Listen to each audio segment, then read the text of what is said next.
할렐루야. 살아계신 하나님, 부활하신 주님을 찬양합니다.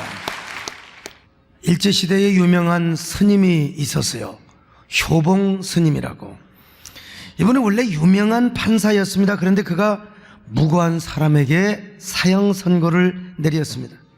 재판할 때 보니까 증인도 있었고 모든 증거 보아서 분명히 그 사람은 살인자였습니다. 그래서 재판장으로서 피고에게 사형 선고를 내렸습니다. 그리고 사형 선고 받은 사람은 무참하게 바로 사형을 당하였습니다.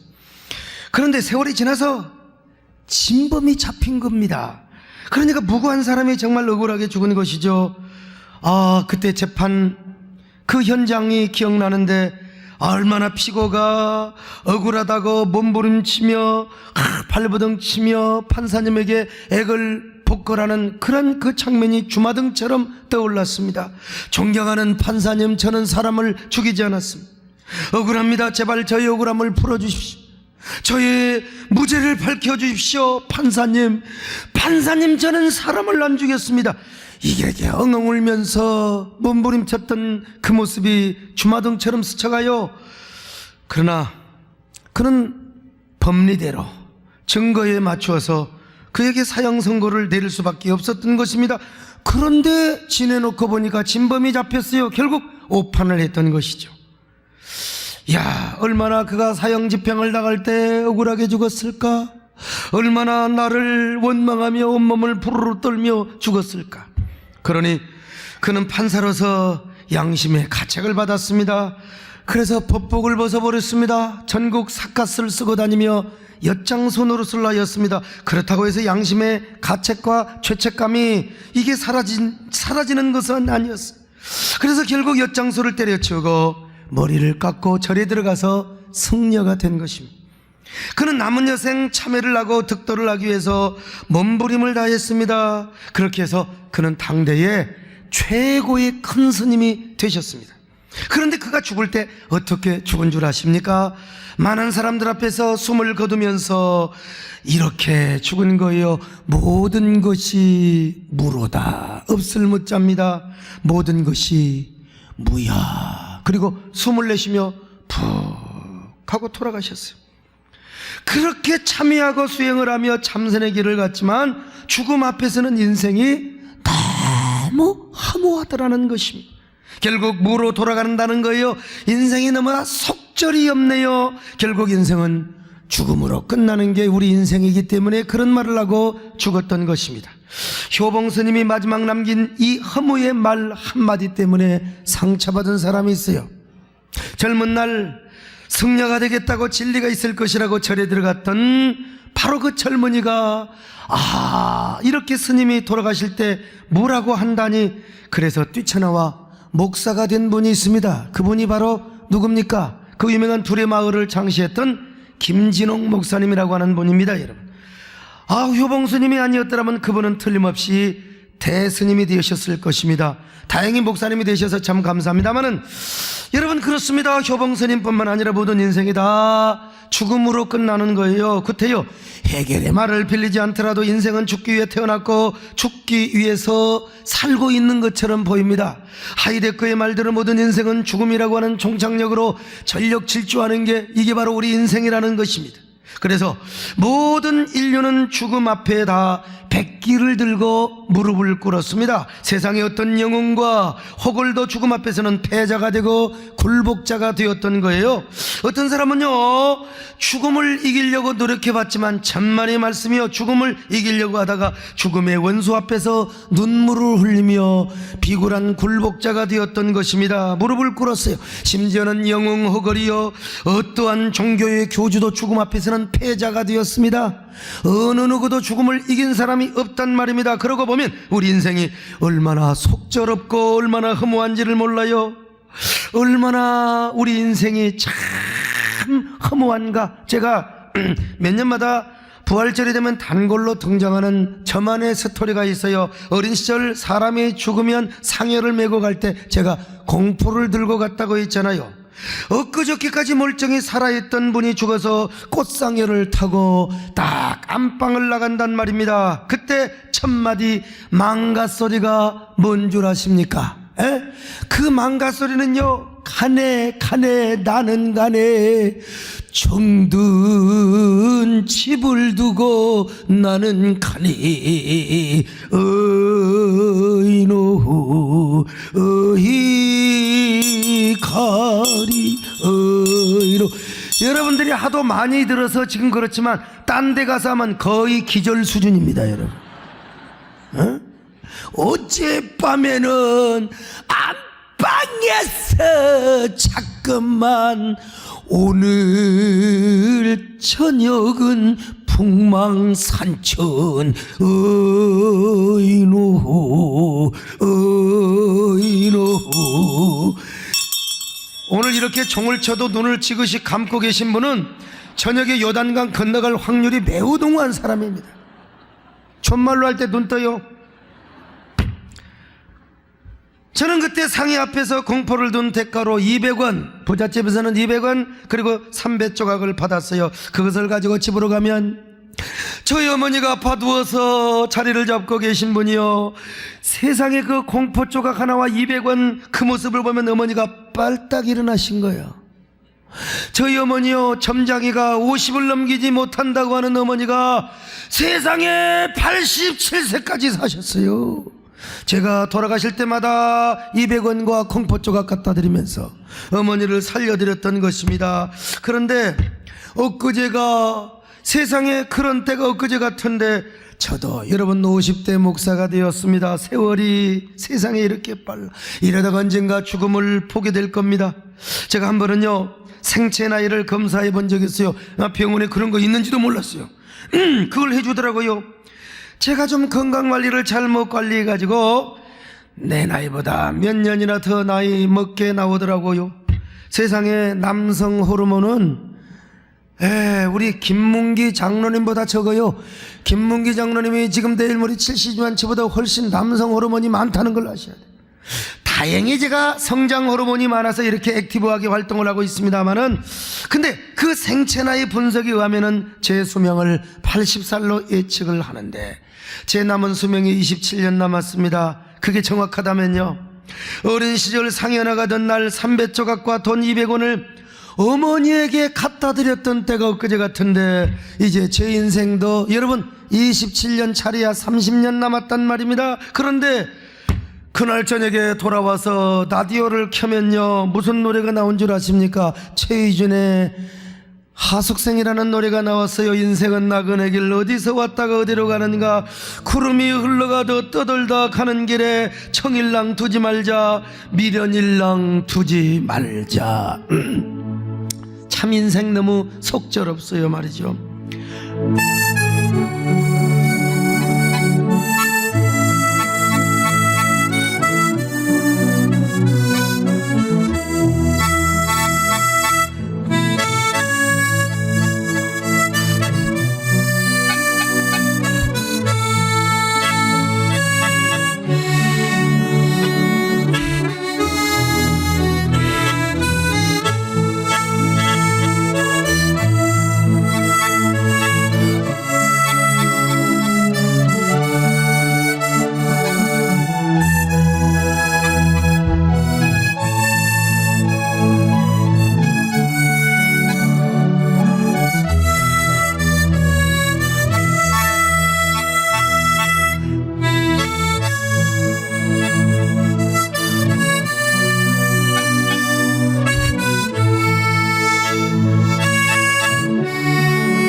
요즘 지방 집회를 가면 목사님 왜 설교 시간에 하모니카를 안 보십니까?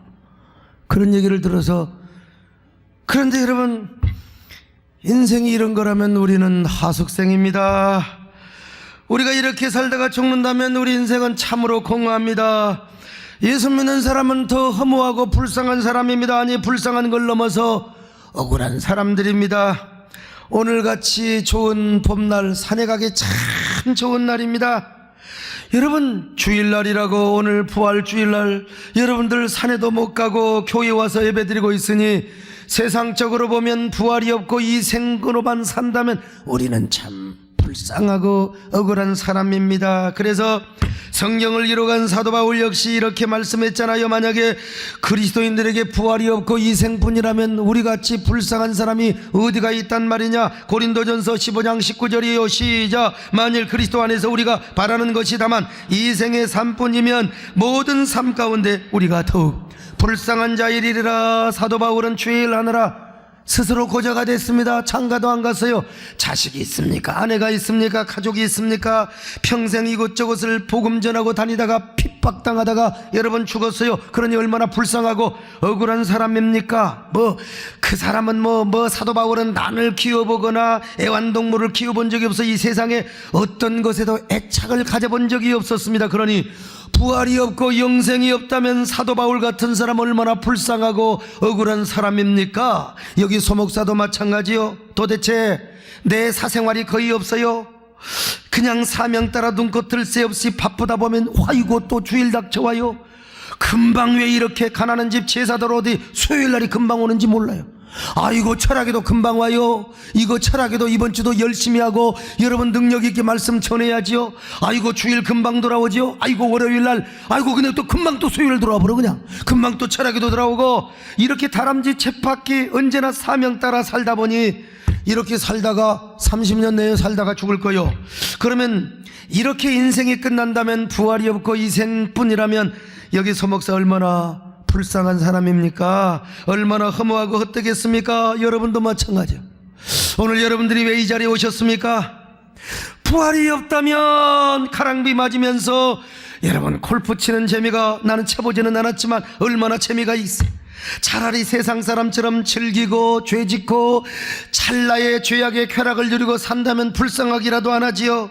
오늘 여러분 오실 때 다 월말에 11조 받은 월급 받은 분은 11조 가지고 오셨을 것이고 또 여러분 부활감사 헌금 가져왔을 거 아니겠어요? 다 가져왔을 거 아니겠어요? 그런데 만약에 부활이 없다면 우리가 얼마나 불쌍한 사람이냐, 얼마나 골빈 사람이요 억울한 사람이냔 말이요. 부활이 없다면요 진짜 우리가 골비였고 우리가 골비였다고 11조를 드리고 감사헌금을 드리고 부활감사헌금을 드리냔 말이에요.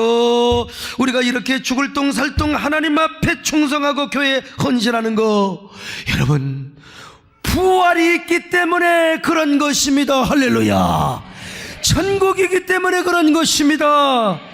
그러나 부활이 없다면 바울의 고백대로 우리는 참 불쌍한 사람이죠.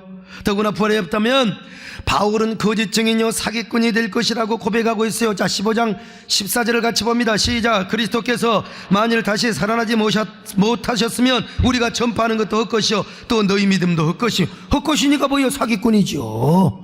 부록하지요 여러분. 기독교 2000년 역사의 목사들 다 사기꾼이고 거짓말이고 종교 사기꾼이요 부록하란 말입니다. 내세를 강조하고 천국을 강조해서 막 그냥 예배당 짓고 말이요 11조 거둬들은 여기 소목사 대표적으로 제가 부록화가 될 수 있습니다. 사기꾼이 될 수 있어요. 그러나 여러분, 우리 하나님은 거짓말하는 하나님이 아닙니다. 만월이 여김을 받지 않는 하나님이 아닙니다. 여러분요, 우리 하나님은 업신여김을 받는 분이 아니란 말입니다. 우리 하나님은 심는 대로 거두시는 하나님이십니다. 주의 종의 말을 반드시 이루어주시는 하나님이십니다. 반드시 당신의 말씀을 이루시고 실현하시는, 그래서 마태복음 5장 18절에요 천지는 없어져 그러나 율법은 요도 한 일액 1점이라도 절대로 떨어지지 않음을 믿습니다. 더더구나 우리 하나님은 예수 그리스도를 죽은 자 가운데서 다시 살리신 분이에요. 만인의 숙적인 죽음의 권세를 깨뜨리시고 예수 그리스도로 하여금 무덤에서 부활하게 하여 주셨습니다. 할렐루야. 사망 권세를 일격에 무너뜨리시고 무덤의 모든 무덤 문을 여시고 사셨네 영생의 주로 사셨습니다. 할렐루야. 사망 권세를 깨뜨리시고 무덤에서 부활하신 그 주님, 그 당신의 부활을 우리의 부활로 만들어 주셨습니다. 어떻게 우리의 부활이 되게 하여 주셨습니까? 첫째로 주님께서 우리의 첫 열매로 부활하셨습니다. 고린도전서 15장 20절 시작. 그러나 이제 그리스도께서 죽은 자 가운데 다시 살아나서 잠자는 자들의 뭐가 됐다고요? 첫 열매. 할렐루야. 여기 첫 열매 아파르키란 말인데 첫 추수, 우리말로 말하면 올벼살로 비유하는 게 가장 적합해요. 옛날 여러분 올벼살 아십니까? 시골에 사신 분들은 올벼살이 뭔 줄 알아요.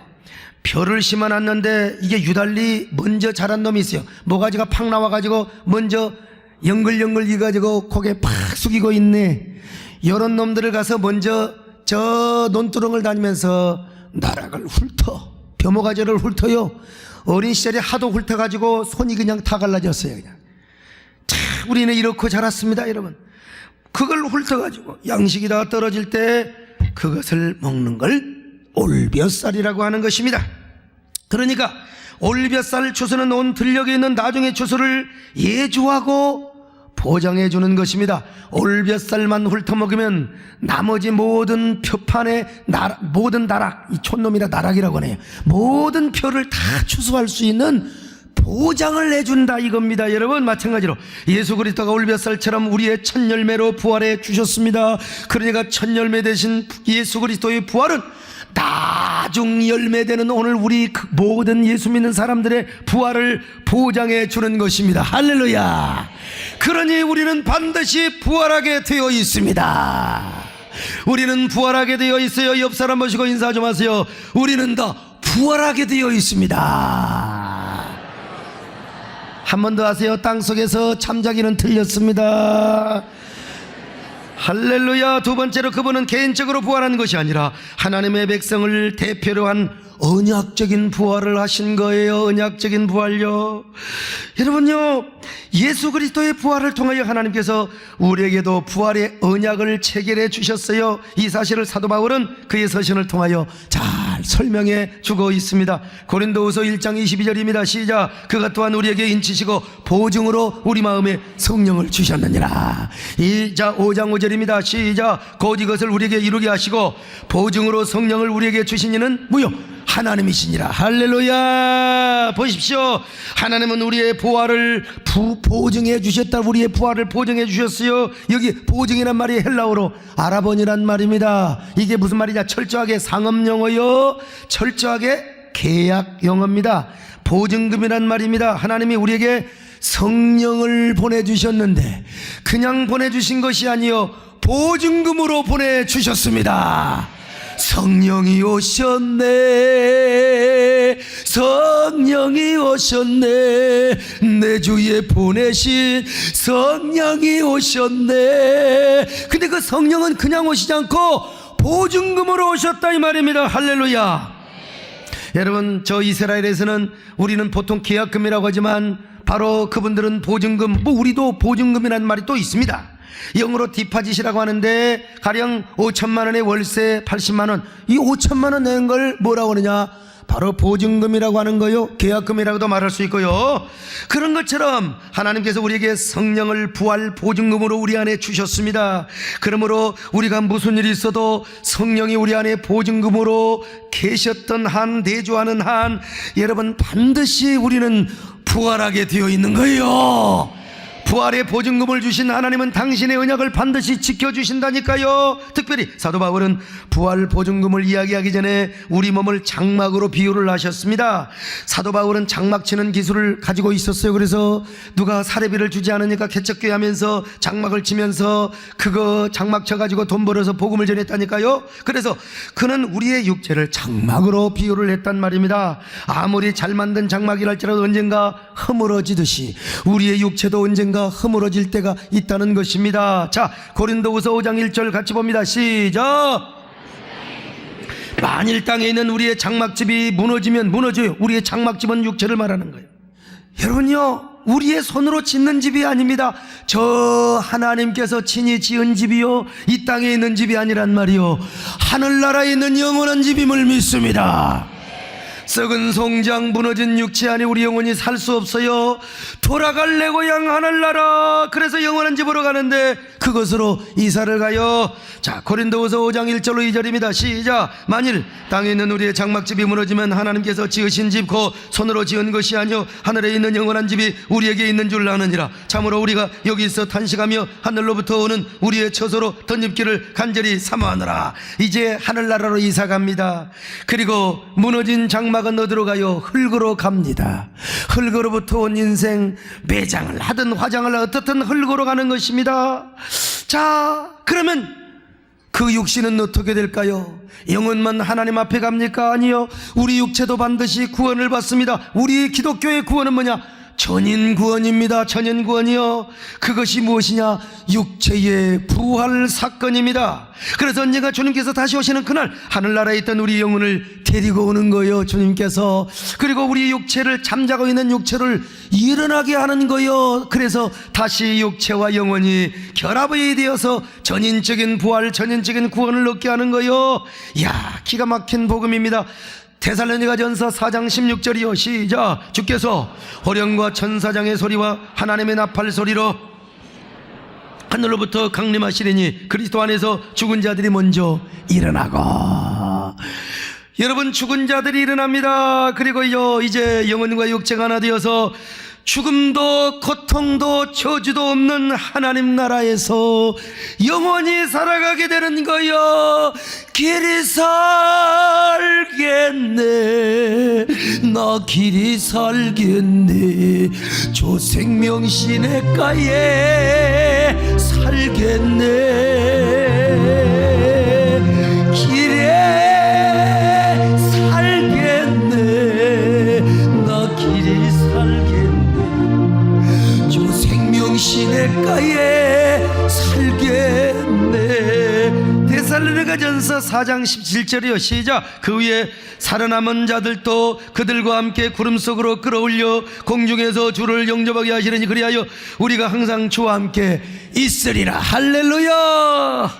여러분, 이걸 언약으로 체결하신 겁니다. 반드시 부활을 이루시겠다고 하나님이 언약을 하신 거예요. 그런데 그 부활 언약을 하실 때 하나님께서 여러분 성령을 보증금으로 주신 거예요. 보증금.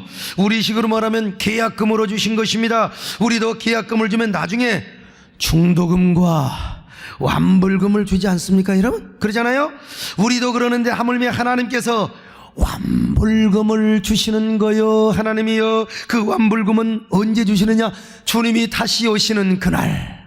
아, 공중나팔 소리와 함께 천사장의 호령사리와 함께 주님이 오시는데 그때 우리에게 완불금을 주시는 거요. 죽어 잠자는 모든 한 줌의 채가 되고 흙이 되어 있는 사람들에게 완불금을 주시는데 그 사건이 뭐냐? 오늘 우리 예수 믿는 사람의 육체의 부활 사건입니다. 할렐루야.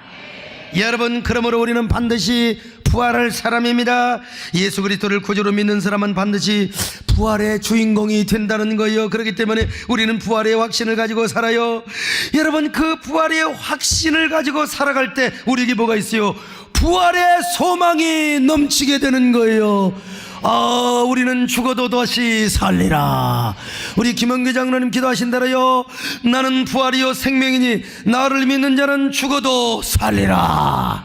할렐루야. 부활한 사람이 부활의 소망이 없이 살아가야 되겠습니까? 여러분, 언제나 부활의 소망을 가지시기를 바랍니다. 꽤 오래된 이야기입니다만은 미국의 드루 대학교에 좋은 학교입니다. 여러분, 한국계 출신인 데니 김이라는 교수가 있었어요. 교회를 다니면서 양반이 스모킹 다 하고 술 다 먹고 말이죠, 부활하면은 뭐 톨스토이가 말하는 대로 뭐 관념적인 부활, 정신의 부활로만 생각을 했어요. 그러던 어느 날 이 교수가 하늘이 무너지고 땅이 꺼지는 사건을 당하였습니다. 그에게 19살짜리 외동딸이 하나 있는데, 그녀가 뉴저지 가든 프레이를 운전하고 가다가 그만 교통사고가 났어요. 즉사했습니다. 외동딸이. 아이고, 이 교수가 병원에 도착했을 때 딸의 몸은 완전 피투성이가 된 채 싸늘한 죽음이 되어 하얀 천으로 덮여 있었습니다. 그때 그 교수는 피투성이가 된 딸의 시체를 끌어안고 목청이 찢어지는 울음을 터뜨렸어요. 하나님, 과연 부활은 있어야 되겠습니다. 정말 천국은 있어야 되겠습니다. 내 딸을 위해서라도 부활은 있어야 하고 천국은 있어야 되겠습니다. 이제 나는 부활을 믿습니다. 이제 내가 부활을 믿습니다. 내 딸의 부활을 믿습니다. 난 천국에서 내 딸 만나기를 소원합니다. 내 딸을 당신의 품으로 인도해 주옵소서. 그리고 그는 딸의 장례식을 나눈 동안 실성한 사람처럼 이렇게 고백하고 중얼거렸습니다. 그렇다, 내 딸은 죽는 것이 아니라 잠을 자고 있다. 내 딸은 언젠가 주님이 마지막 다시 오시는 그날 부활할 것이다.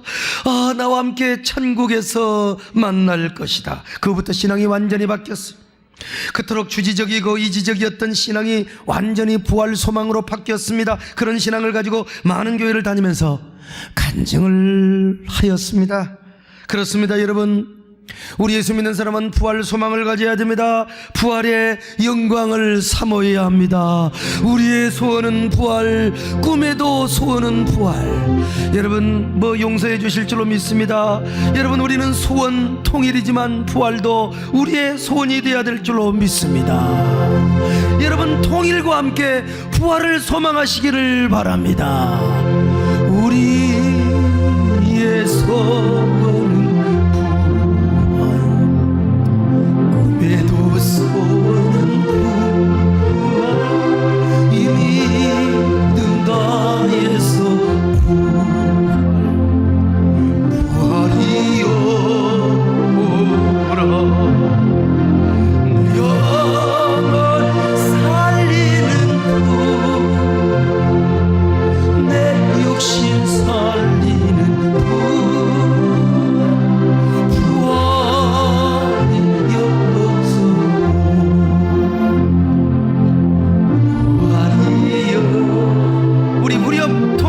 합시다. 이 나라 살리는 도, 이 결에 살리는 도, 통일이 여보소. 통일이여. 하여간 우리 한민족은 통일에 대한 한이 있어요. 통일을 사모하고, 그리고 신앙적으로는 부활을 사모하는, 소망하는 여러분 되시기를 바랍니다. 그러나 우리는 부활의 소망을 넘어서 이제는 부활 세계의 삶을 내 안에 소유해야 됩니다. 현세에서도 부활 세계의 축복을 누려야 된다는 거예요. 이 사실을 오늘 본문이 강조하고 있습니다. 사도 바울이요, 자, 로마서 8장 11절이요, 시작. 예수를 죽은 자 가운데서 살리신 이의 영이 너희 안에 거하시면, 그리스도 예수를 죽은 자 가운데 살리신 이가 너희 안에 거하시는 그 영으로 말미암아 너희 죽을 몸도 살리시리라 그랬어요. 무슨 말씀입니까? 성령께서 그리스도를 살리셨다는 거예요. 그러니까 성령은 뭐요? 부활의 영입니다. 그러므로 부활의 영이 우리 안에 내주할 때에 마지막 날에 죽은 자 가운데 우리를 부활시켜 주신다는 것입니다. 믿으시기 바랍니다. 그래서 저는 하관식 때 그런 설교를 합니다. 오늘 이 고인의 아무개 권사님 안에 내주하셨던 성령이, 무소부재하신 성령께서 마지막 날 예수 그리스도가 다시 오실 때에 이 무덤 문이 열리게 하여 주실 것이고, 부활의 영이 바로 우리 권사님을 살려주실 것입니다. 부활시켜 주실 것입니다. 그런데 그것으로 끝나지 않아요. 마지막 날에 성령이 우리를 살려주실 뿐만 아니라 부활 세계의 삶을 내 안에 도입시켜 주신다는 거예요. 그래서 현세에 살지만 부활의 삶을 우리가 현세에 누리게 된다는 것입니다. 여러분, 성령께서 그냥 오신 것이 아니라 부활 세계의 삶을 우리 안에 가지고 왔어요. 우리로 하여금 부활 세계의 새삼과 영원한 부활의 삶을 누리고 느끼고 경험하도록 하기 위하여 부활 세계의 삶을 우리 안에 가져왔다. 여러분, 얼마나 감사합니까? 그러므로 부활의 소망을 가지고 있는 사람은요, 현세에서도 부활의 감격을 누립니다. 부활의 영광을 누립니다. 부활의 기쁨을 누립니다. 부활의 축복을 누립니다. 이런 삶을 사시기를 바랍니다. 물론 이것은 맛보기입니다. 맛보기. 진짜 보기는 천국 가서 누리게 됩니다. 여러분, 맛보기도 얼마나 황홀한 줄 아세요? 근데 이 맛보기만 누려도 우리가 헷가다 가는데, 진짜 보기를 육신으로 살면서 천국을 진짜 경험해 버리면 이거는 남녀가 구분이 안 돼. 그냥 어떤 사람들 보면 너무 신비주의로 가서 막 입신하고 막 그냥 쓰러지는 사람, 빤스가 다 보이도 부끄러운지도 몰라요. 그래서 나는 우리 교회에서 맛보기만 많이 보게 하여 주옵소서. 진짜 보기 저한테 너무 주면 곤란합니다. 저거 잘못하면 이단될 수 있어요. 그래서 우리 하나님 맛보기만 주신 거예요. 여러분, 옛날에 엿장수 맛보기를 아십니까? 그 맛보기 엿을 시골에서요, 좀 이만큼 주면 얼마나 좋아. 이만큼 줘. 이 쫀쫀이가 이만큼 줘. 그러면 그 맛보기 엿을 처먹고 시골 애들의 눈깔이 돌아갑니다. 여러분, 헷가닥합니다. 근데 저희 어머니는요, 너무 알뜰하셔서, 우리끼리 말해서 좀 쫀쫀하셔가지고 빈병모와 고무신장모와 고물모와 머리 그냥 머리 빠진 것까지 다 모아가지고 그거 애들한테 주면 다 그거요 엿이라도 주는데, 우리 어머니는 직접 가가지고 전부 뭘로 바꾸냐? 좀약으로 바꿔와 성냥, 빨래비누, 그거 고무줄. 그렇게 하시면 애가 탈선을 하게 되어 있습니다. 여러분, 너무 그렇게 하시면요. 저희 어머니는 한 번도 저에게 엿을 사줘본 적이 없어요. 아이고, 그 엿장수 아저씨 말이야, 아이고 더러운 손으로 오줌 싸고 그 더러운 손으로 엿 주면 병 걸린다고. 내가 유심히 봤더니 아니, 장갑 끼고 오줌 싸더라고. 한 번은 제가 헷가닥 해가지고 어쩔 수 없어요. 아버지가 쟁기질을 하는 우리 집 쟁기보시라고, 이 표준말은 쟁기보습입니다. 이 쟁기보습을 풀어가지고 가서 엿을 사 먹었으니, 그때 쟁기보습을 엿장수 아저씨한테 갖고 갔더니 안 받으려고 하는 거야. 너 이거 어떻게 갖고 왔냐? 그때 내가, 아이고 우리 아버지가요, 내가 학교 가서 웅변에서 상 받고 글짓기에서 상 받으니까 칭찬하셔서 줄 것이 없다고, 이것밖에 없다고. 내 어린 시절에 거짓말을 우리 양병길 목사님보다 더 잘했습니다. 여러분, 하여간 입에 침도 안 바르고 그 엿판 위에 엿을 끊어주는데 그 고사리 같은 손으로 한 주먹을 끊어주는 거예요. 넓적하게 착착 끊어주는데 그때 심장이 멈추는 줄 알았어요. 그 엿을 들고 뒷산으로 달려가서 아구통이 돌아가고 코빼기가 비틀어지도록, 주로 그때는 술 먹는 사람들이 쓰는 말인데, 여러분, 빈속에 엿을 너무 많이 먹으니까 엿도 취하더라고. 그냥 그때 내가 틀니 박았으면 이빨 싹 빠졌을 겁니다. 그냥 얼마나 맛있는지 그때 깨달은 게, 야, 맛보기는 아무것도 아닙니다. 진짜 복이 이거 대단한 겁니다. 이야, 진짜 복이가 사람을 이렇게 행복하게 만들어 이렇게 해피하게 할 수가 없는 거요. 그리고 나서 저는 그날 저녁 아버지한테 작대기로 다리 멍대기가 부러질 정도로 맞았습니다. 눈에서 그냥 판덕판덕 불이 켜지는 거요. 이놈의 자식이 간땡이가 부었다고 어디 이놈의 자식. 나중에 목사가 되어서 용돈을 두둑하게 가지고 가서 아버지한테 그런 말씀을 드렸어요. 아버지, 그때 너무하셨습니다. 그때 좀 살살 때릴 일이지 왜 그렇게 때렸냐고 했더니요, 우리 아버님 뭐라고 한 줄 아세요? 난 하나도 모르겠다. 방치 기억이 안 나? 그래서 제 마음속으로 그랬습니다. 아버님, 옛말에 두들겨 맞은 놈만 기억나지 판 놈은 기억이 안 나는 말이 맞긴 맞습니다. 저는 오늘 본문의 말씀을 읽을 때 오늘 옛날 엿장수의 맛보기가 생각이 나요. 어린 시절 맛보기에 헷가닥해 버리니까 눈에 뵈는 게 없더라고. 우리 신앙생활도 그런 거요. 진짜 부활의 능력과 은혜가 내 안에 거하고 이런 천국의 맛보기를 제대로 보는 사람은 여러분, 천국을 위해서 우리가 무엇을 못해요? 그 진짜 보기를 향하여 우리가 진짜 보기를 사모하는 마음으로 우리가 무엇을 못해요? 날마다 천국을 사모합니다. 언제나 하나님 나라를 사모합니다. 그리고 여러분, 그 진짜 보기를 위하여 우리는 온갖 충성, 내 생명도 바치고 나의 모든 영혼을 바쳐요. 언제나 그것은 어떤 곳이냐? 빛과 사랑이 넘치는 곳이기 때문입니다. 거룩한 기쁨과 감격이 넘치는 곳이기 때문입니다. 사랑하는 여러분요, 저 높은 곳을 향하여 우리가 전진하며 부활을 소망하고 천국을 사모하며 살아가시기를 바랍니다. 그 가슴 빛과 언제나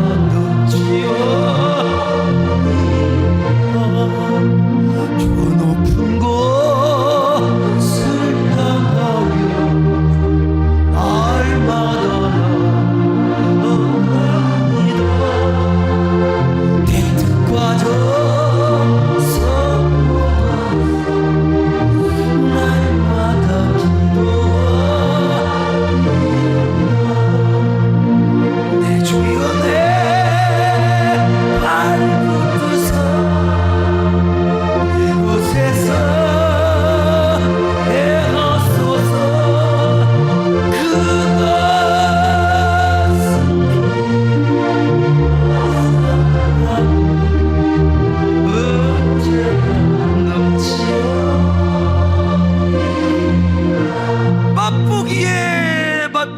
여러분 뭘 못해요? 근데 이거 제대로 느끼지 못해서 오늘날 쌈질합니다. 교회 와서요. 막 목사에게 쌈질을 걸고 말이야. 서로가 내부 파워게임 기득권, 그 잘난 도덕 윤리 앞세우면서 여러분 맛배기를 몰라서 그래요. 정말 천국 부활 영생의 맛보기를 제대로 보는 사람은 절대로 싸우지 않습니다. 이런 사람들 보면요, 껍데기야, 껍데기. 껍데기 신앙, 껍데기 천국, 껍데기 부활.